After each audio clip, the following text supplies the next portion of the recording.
but we've got 600 students. Now we have 542 and we've noticed that becoming sort of a more steady decline, and we're concerned that with 600 students, $600, we're probably going to have even fewer kids who can participate in that. And for us, that is an equity issue. If I'm as a mom, if I want to spend $2,500 a hockey season for my children to play hockey on an elite hockey team, that's my choice as a parent. That's not about free and appropriate public education, and that's what we're talking about here, is having access to high school programming that should be consistent with, as Jan said, co-curricular. And I think just lastly, I think the clubs is another thing that we're very concerned about. Again, we've protected the academic programs. That's what we've done. But we also know that clubs are an important opportunity for students to learn how to work in their world and work together and coordinate things. And next year, those clubs will all be self-sufficient, right? So if it costs $1,000 for the club and you get 10 kids, it's going to be $100. If you get fewer kids and you want to run the club, it's going to be more. Again, we're looking at the cost of public education, particularly for middle high school parents. If we have to do a bus fee, $200 a student, we have to do these sports fees. In addition to that, kids have to persuade clubs. We're just worried that we won't be able to provide the kind of high school program that maybe we all enjoyed. I know for myself, I enjoyed that kind of an opportunity, and my parents didn't pay all that extra money out of their pocket. So that's kind of where we are. If I could just add to that a little bit about the clubs. 5 years ago, when the visiting committee came, I was very proud to say that we have something for everybody at this school. And I can't say that right now. I couldn't say it last year, I can't say it this year. And I'm afraid what may happen if we don't get this override. For example, we don't have a civil rights club this year because of a funding issue. Basically, the way we do it is we charge $50 per student, but with that $50, you can sign up to as many clubs as you want. And then we get a little bit of money in the budget, we get a little money from Choice, and then I take those fees and put them all together, which only comes up to about $8,000. It costs about $53,000 to fund all of our clubs, and we have to go by enrollment. So and we only get about halfway down. So the enrollment, if I only had 12 kids that want to be in the Civil Rights Club this year, well, that's not enough to run that club. So I have all those kids that are interested in things that are very important to our school and our mission in terms of civic expectations and things like that. Well, that's one of the ways we met those civic expectations before, and now we can't. So. Can I just mention one? Oh, go ahead. Go ahead. I was just going to mention one. For the students. That's in the mission statement. It's part of our standard. Yes, I mentioned. So I wonder where we keep trying to meet the standards. And I'm not mocking the standards, but obviously you want to achieve as much as you can. Maybe we're chasing that tail financially, having too many programs to offer. I'm not saying that there shouldn't be a tax override, but sometimes accreditation standards, achieving to be the best we can. I don't know what the Department of Education thinks of our school system. So maybe we need to evaluate that. Maybe is this accreditation that important? I don't know.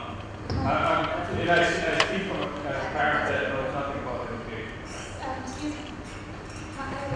My son is a junior. He's applying to 4 colleges.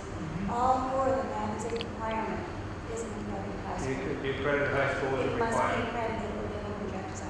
Very good. Okay. I will also say that every public high school in Massachusetts is accredited. Not the very few charter schools, but all of the public high schools, most of them have been accredited 40, 50, 60 years. So I think it's valued in communities. A couple of things I want to say, and then we're going to open it up for some questions. My role here this evening is not to, in any way, because that's not our role, to advocate about whether the override is passed or it's not passed, whether it's successful or it's not successful. But I did read, we subscribe to a news clip organization, and I read an excellent article written about why looking for an override and the implications if it did not pass. And I will tell you, and I don't vote, but I can tell you the Commission will have additional concerns if the projected reductions take place, if the override doesn't pass. And it may then, and I'm not saying it will, but it may then involve additional standards. You've heard both Carol and Peter talk about the school's ability to deliver the curriculum. And those co-curricular activities are part of it. Elective programs are part of it. You need to be able to provide each student with a reasonable schedule to meet his or her needs as well. So, but I just want to be very clear, that's not why I'm here this evening. Have you had that question before? Because I hear that. I think that's a great question. I've heard that. Well, why, can you afford it? Do you have heard that from other communities? Well, I think the question is, as he asked, is it that important? I think that's a decision that has to be made by a community. Obviously, I've always worked in accredited schools. I have one son, he always attended accredited high school and colleges and graduate school. And I think those are decisions that are made by the community. But those decisions should be informed decisions. The Commonwealth of Massachusetts is going to base your high school on its MCAS scores. That's going to be the decision it uses, the benchmark. We use 7 standards that go above and beyond summative assessment test scores.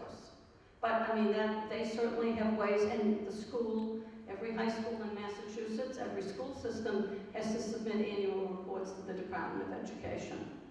But we're separate entities. We serve schools throughout New England. We work with all 6 departments of education. I'm a member of the steering committee for an organization, a fairly new organization entitled the New England Secondary School Consortium. 5 of the 6 commissioners of education and their staffs participate. The Commonwealth does not participate, but all the others do. And we're looking at how you redesign and restructure high schools, again, based on best practice, and trying to get the 6 New England states to work together. You have a common core of standards, which have been adopted by almost every state in the country. There are a lot of things going on in public education, and the federal government is also very involved, much more so than they were even 3 or 4 years ago in public education. They certainly have been involved for a number of years at the collegiate level, but they're AYP, schools meeting AYP. That's another way in which each of the states determines the effectiveness of a school. And I'm going to submit to you as an educator, there are lots of other ways to know that schools are successful. To me, that's one of the great values of being accredited. Other questions? Yes. You get one more, then I got to spread it around, but that's okay. Go ahead. No, go. You've seen the override, you've seen the question, will the override keep us accredited? Well, that's a good question, and remember what I told you, I don't make the decision. But let me say this, there's a process that's involved. Unless a school is already on probation, and the school is not currently on probation, you could not lose your accreditation immediately. There's a lengthy process that unfolds. How long? Oh, it could be a matter of a year or 2. Peter, will this get the school accredited? The school is accredited. No, will the school, Peter, I agree with you. The technology in the school, I know the technology, it stinks. Your home PC is better than half the PCs Peter has. But the question is, and I think we need the money, but the question is, will this keep the school Will it be enough? accredited? I don't see how it will, because half of this is facility.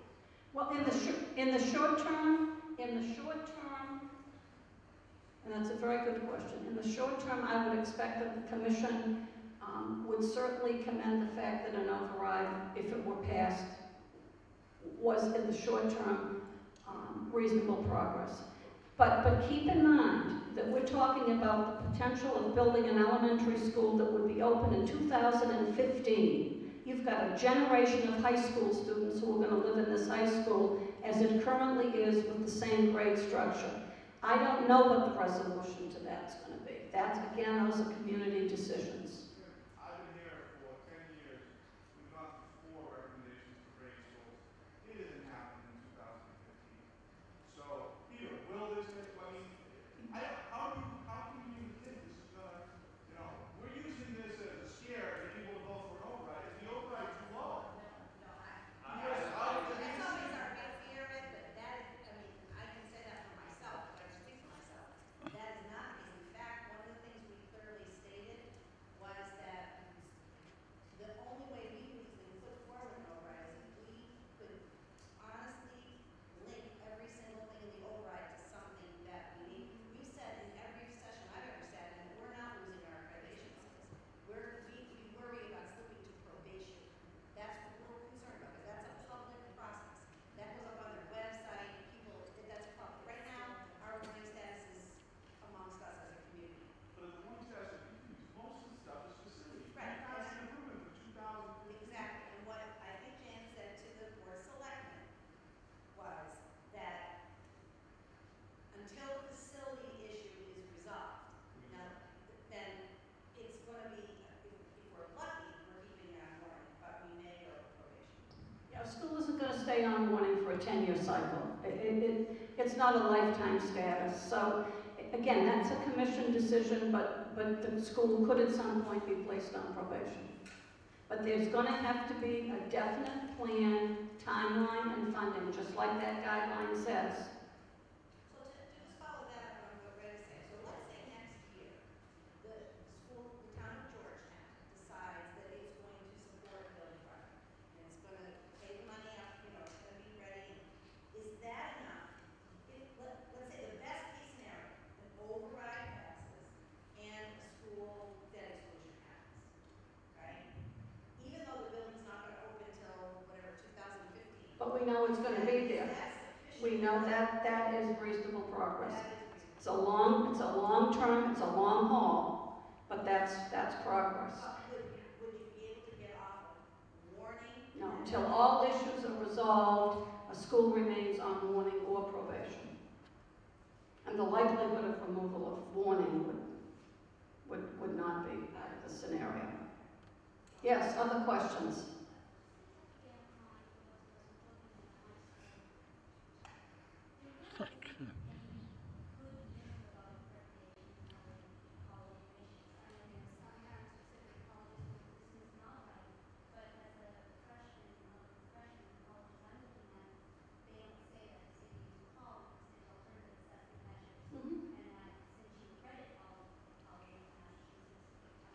Throughout New England. Mhm. Right. That information's on the website. I will also say to you that in terms of college admissions, it depends on the student, the school, the type of program he or she is planning to enter. If there are a number of variables, we do not. I mean, I'm an educator.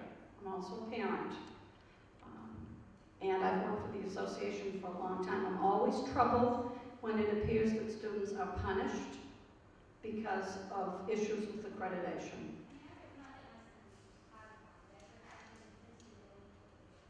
Well, they may tell you that. They might not tell me that if I fall. It depends, again, on a number of variables. And it is a factor. I mean, we've done survey work several years ago. It's one of several factors, but it should never be the be-all and the end-all. No, oh no, absolutely not. No, again, it depends on the school, depends on the program. And there are colleges and universities that will say, if you're not coming from an accredited school, you're not a candidate for admission.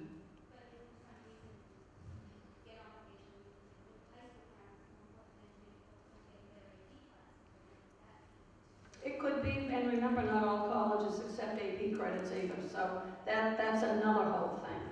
Again, I don't work for colleges and universities, but they don't automatically accept all of them, depending again on the school. Other questions? Yes?